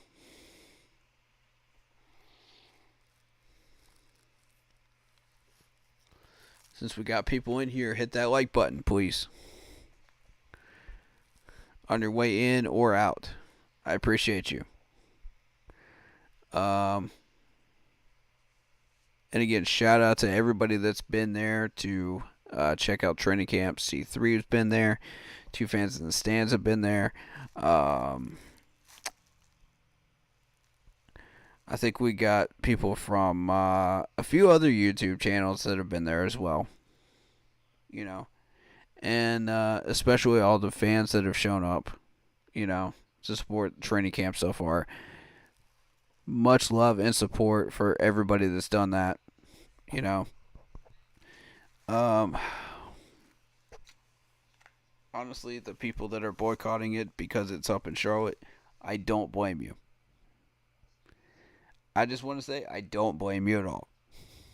You know, if you're one of the people that went to it when it was in Spartanburg and you're pissed off because it went up to Charlotte, I don't blame you one bit. Heck, I'm pissed off. And I'm from South Carolina. So, I mean, but I'm a content creator, so I've got to go up there, you know, and get you some content, you know, firsthand. I want to look at these guys firsthand anyway. So, I'm bound and determined to do it anyway, even if I wasn't a podcaster. But my thing is, like, you know, if you were legitimately upset because Tepper decided he wanted to do things his way and, you know, he's top dog and this, that, and the third, I don't blame you. Your opinions are totally valid. Your frustrations are valid. You know, I'm pissed off because of the amount of tickets this man has sold, you know, to each day of training camp. That's what pisses me off. You know, I feel like more people would come, you know, if this man wasn't exercising his control. But, you know, the crazy thing is, like, we had P. Diddy, who almost owned this team. And this man almost ended up in jail. If not, it is on his way to jail soon. You know? For some crazy stuff. You know, having to do with Tupac's murder. But, and then you've got, and I may have that confused. I may have misinformation there, but, hey, I don't keep up with this stuff. You know?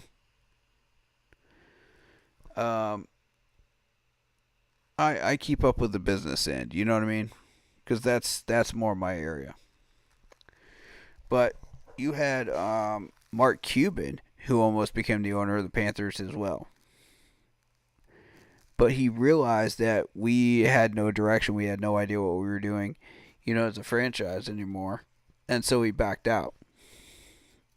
You know, and from a business perspective, I get it. I get it. And I'm not even going to get mad at that. Because the man's been on Shark Tank, and if you've watched any amount of Shark Tank, you realize, like, how much he's willing to commit to the actual people that come into Shark Tank. You know, with their different businesses. and stuff like that. So the dude, Mark Cuban, is already owning a sports franchise with the Dallas Mavericks. So he's got history, you know, and that's why he was the front runner for me. You know, I mean, people may not like his abrasive mentality and attitude and everything. And Jerry Richardson was looking for somebody that would embody what we do as a franchise and who we are. And our commitment to our fans, our commitment to the players, our commitment to family. What he created with the Panthers. So, am I frustrated that he didn't get chosen to be the owner? No. Because Mark Cuban does his own thing. If he backs out, he backs out. That's his own choice. Am I frustrated that Jerry didn't choose him? A little bit. Because I feel like he might have been a better choice than P. Diddy or David Tepper. But the fact remains, he backed out for a reason. Because we didn't have any direction. We had no clue what we wanted to do. So, if you really put it in perspective, with the types of business deals he does, like he feels he needs to be 100% committed, or at least 85% committed, in order to make a deal with somebody on Shark Tank. When you saw those deals come in, and those were real deals, people. Those were real companies. Those were real products that were being sold on the shelves. That's not a joke. That's real. So, we could have had a very, very smart businessman running this franchise. We were this close. And who already had success with a sports team. Running a sports team. So he would be running too at that point. But the fact remains, we have Tepper. And we have to live with it.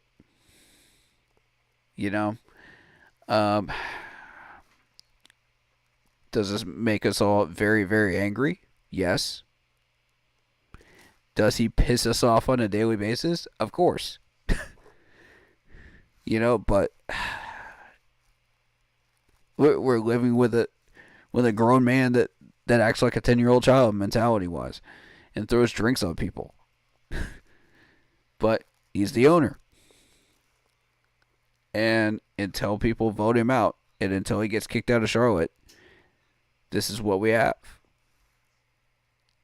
So, as long as he hasn't been interfering with what we're doing, I feel like we're going to be okay. And he hasn't been.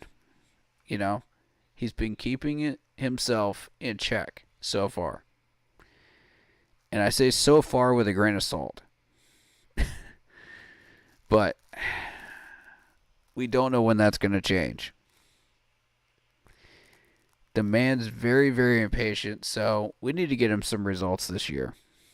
And I say a 7-8 win season is enough results to get him to back off and chill. I honestly think so. If he understands the vision, if he understands what Dave Canales and Dan are talking about, and he understands what we're trying to do, he and his wife, by the way, then we should be fine. I don't think we'll see any interference. But the moment this man starts seeing some straight losses in a row, he's going to go off the handle. And that's why we got to make sure that doesn't happen. With our schedule being what it is, we may see 2 or 3 losses in a row at one point or another. And that's okay. It only helps us to get a better draft pick. And as long as we end up at the goal of 7 to 8 wins at the end of the year, I'm satisfied. Because it's going to put us between 10 and 15 on the draft order. And it's going to be exactly where we want to be positioned. Because that's where our prime players are going to be sitting at. We're going to have a first round pick this year. Keep that in mind. So we're sitting right in the middle of the pack. You know, you're getting those A-minus guys that come straight out of the top 10 picks. That's exactly where we want to be. Because we know we're going to get a solid baller in the first round. We know we're going to get a solid baller in round 2. We know we're going to get a solid baller in round 3.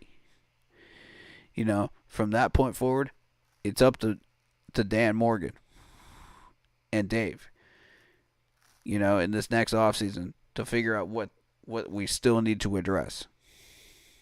You know? And it's not an exact science. You're going to have injuries. You're going to have all kinds of crap happen throughout the year. But ultimately, it's going to culminate into what we want to look for, you know, to complete the building process, you know, in offseason number 2. So,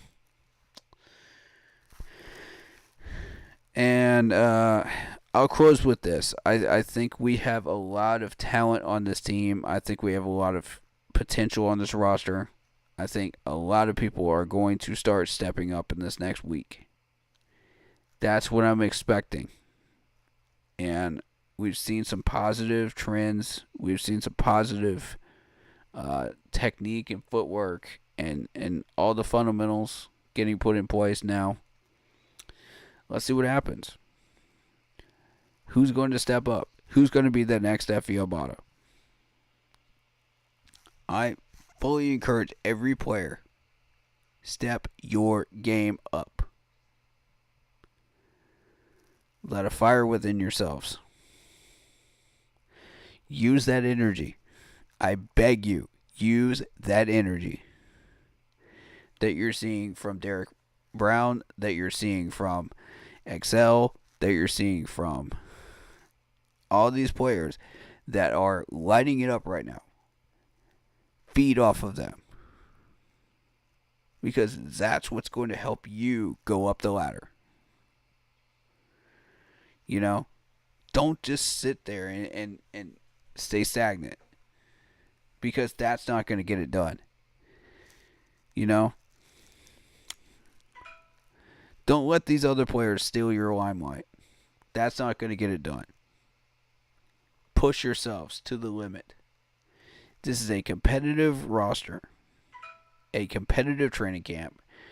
Nobody's job is safe. No matter how much you're making, no matter what your contract looks like, nobody is safe. Push yourselves. Do what you have to do to get yourself noticed by these coaches. Otherwise, you have very small chances of making that 53-man roster. Unless you have a prior history of doing something last year. Otherwise, and I would not even recommend the veterans sit on their hands here. Do what you need to do. Because these guys are going to come in hungry. They're going to come in angry. And they're going to have a chip on their shoulder and something to prove. I keep saying it every year. Stay hungry. No matter if you've been in the league for 1 year, whether you've been in the league for 2 years, 3 years, 4 years, doesn't matter. Stay hungry. Be aggressive. Stay hungry. That's what's going to get you up the ladder. That's what's going to keep you in those senior roles if you're a veteran. And at this point, you shouldn't just be satisfied with just staying on that 53. You should be satisfied with pushing yourselves to a Pro Bowl level if you've been here long enough. Derek Brown, J.C. Horn, talking to you right now. Push yourself to the next level. We're looking for it. You know, if you've been in 1 Pro Bowl, be in 2. If you've been in 2, be in 3. Don't ever settle. Don't ever settle. And to this coaching staff, stay alert. Look for the little things. Watch for the small things. Because God knows those patterns turn into something bad on game day. If it's an unhealthy trait. If it's an unhealthy pattern. It always does. If it's a healthy pattern, continue that healthy pattern. Encourage it. That's what needs to happen in order to create a recipe for success and translate it onto game day and into the regular season.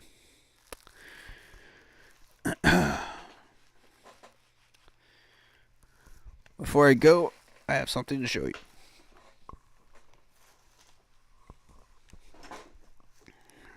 I told you guys I got a Sam Mills jersey.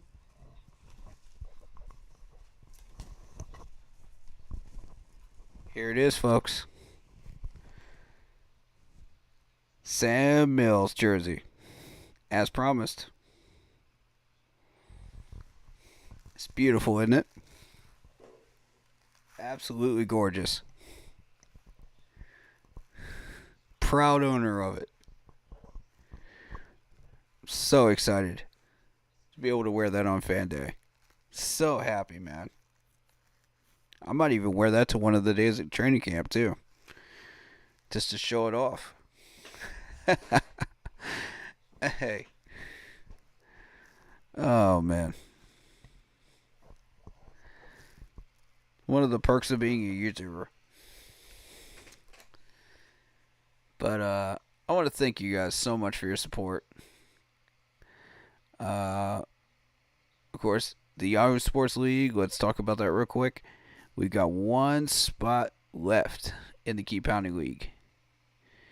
If you want in, let me know in the chat. Let me know in the pinned post regarding that. And we'll do a raffle. To see which person gets that last spot. Now, I could possibly open up a second spot on there. I have to talk to my buddy about that. But I think it's just going to be one, though. As far as the other league, the other Yahoo Sports League, Ill City is the one that we play for a ring every year.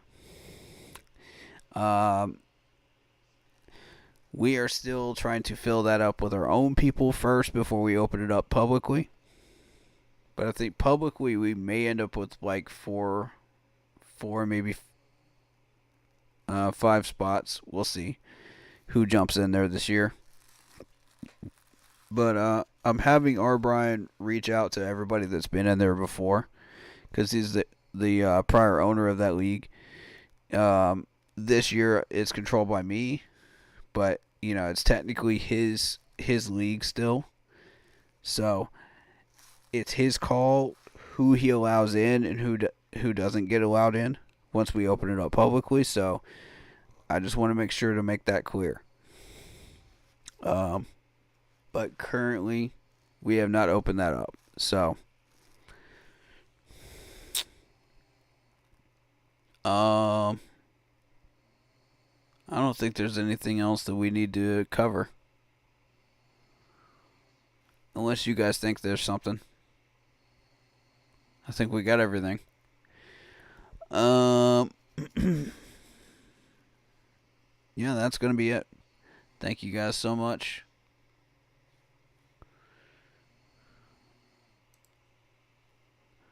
Shout out to Lock Poppy. Shout out to Marcos Cash. Shout out to anybody else that has popped in here this late. Much love to all of you.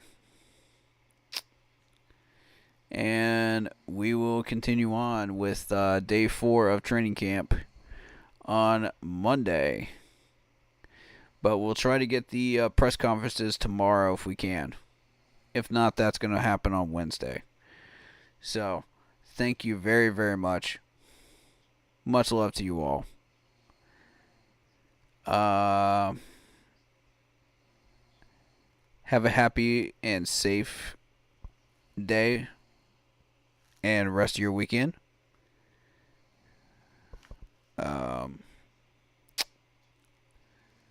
Stay happy, healthy, and well. And as always, keep pounding, ladies and gentlemen. Keep pounding. Have a great day.